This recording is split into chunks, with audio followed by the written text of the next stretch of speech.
On a devant nous la Mercedes AMG la plus puissante de l'histoire et puis la berline ou le coupé, appelez-la comme vous voulez, la plus puissante du marché, tout simplement 840 chevaux. Sauf que les chiffres, ça ne veut pas dire grand-chose, surtout pour un véhicule hybride.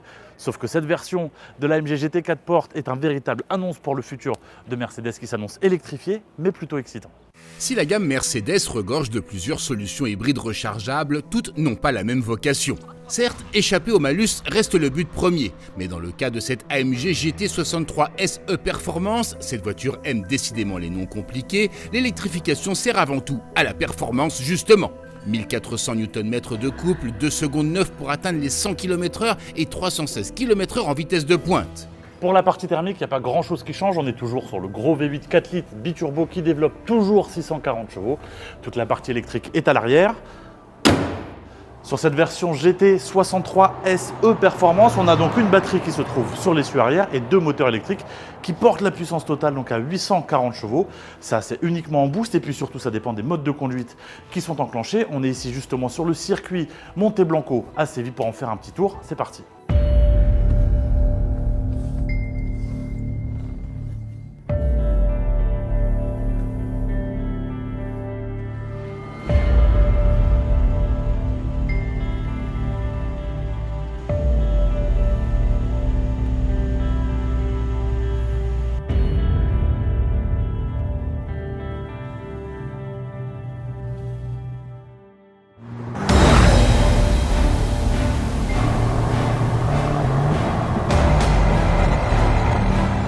« 140 chevaux, c'est au moins ce qu'il faut pour pouvoir déplacer cette grosse bestiole de presque 2 tonnes 4. Et vraiment ce qu'on remarque dès les premiers tours de roue avec cette AMG GT 4 portes 63 SI Performance, c'est clairement la poussée phénoménale. Et je vous rappelle ici qu'il y a 1400 Nm de couple, ce qui est énorme, surtout qu'une partie du couple est électrique, ce qui veut dire aussi qu'il est disponible immédiatement dès le bas du contour. Alors on connaissait la version déjà très efficace de la 63S dans sa version Formatic Plus. Alors ici, c'est simplement une version encore un peu plus améliorée, qui est un peu plus efficace. On a toujours cette sensation que cette grosse berline pivote sur elle-même. À l'approche des virages, elle est très facile à placer. Puis surtout, on a un petit comportement qui est assez joueur.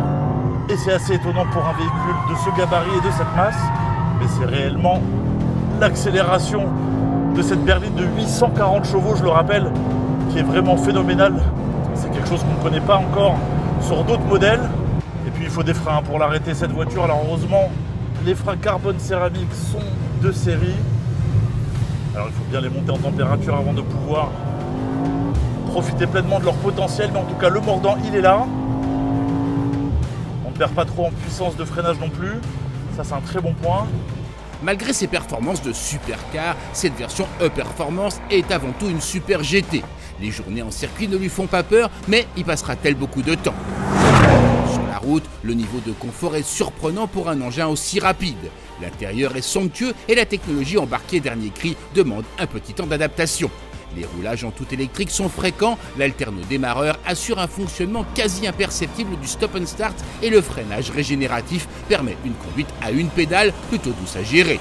Et finalement, la stratégie adoptée par Mercedes pour cette version e-performance de l'AMG GT Coupé 4 portes en version 63S, le nom est toujours aussi long, et bien c'est pas tant l'autonomie en tout électrique ou même les consommations. D'ailleurs, la batterie est toute petite, elle fait seulement 6 kWh, c'est à peu près 3 fois moins que ce qu'on peut trouver dans les hybrides rechargeables de manière classique. Et puis l'autonomie en tout électrique est vraiment limitée puisqu'elle est à seulement 12 km. Donc on voit clairement qu'ici la stratégie adoptée, c'est uniquement pour la performance, et c'est comme ça que fonctionne la batterie, le système de recharge qui se veut très agressif pour toujours avoir effectivement ce jus disponible et donc actionner les deux moteurs électriques qui sont à l'arrière.